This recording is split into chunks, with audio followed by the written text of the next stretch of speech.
যে এখন হাবড়া এসছি, যে আমি তো ধন্য হাবড়া এসে সিজিদা ডাকে, যে সিজিদা এত ভালোবাসে আর রেগুলার ফোন করি বলে কাকে কবে কখন আসবে।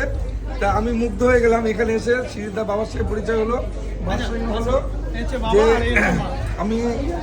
আমি এতটাই সৌভাগ্যবান যে উনি আমার ভিডিও প্রচুর দেখে, যে আমি গর্বিত। আমি বলেছি যে 80 বছরের বয়স্ক সিনিয়র যারা আমার গুরুজন, তারা আমার ভিডিও দেখে আশীর্বাদ দিচ্ছে, তার জন্য আমাদের ভিডিওর ভলিউম দেখো। আর সঙ্গে এই যে কাকিমা রয়েছে, তাই উনিও আমাকে বললো যে আমার ভিডিও খুব দেখে।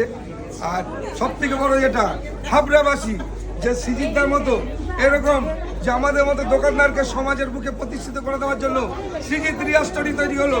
আমরা প্রত্যেকটা ব্লগে বলি একটা কথাই, যে প্রত্যেকটা মানুষ যারা একান্ত আপনকে ভালোবাসেন, সমর্থন করেন, সারা দেশ থেকে যারা দেখছেন, সিজিদ রিয়া স্টোরি যে এই যে আজকে যে অনুষ্ঠান করেছে সবাইকে একটা জায়গায় নিয়ে এসছে, প্রত্যেকটা মানুষকে মানুষের সঙ্গে পরিচয় করে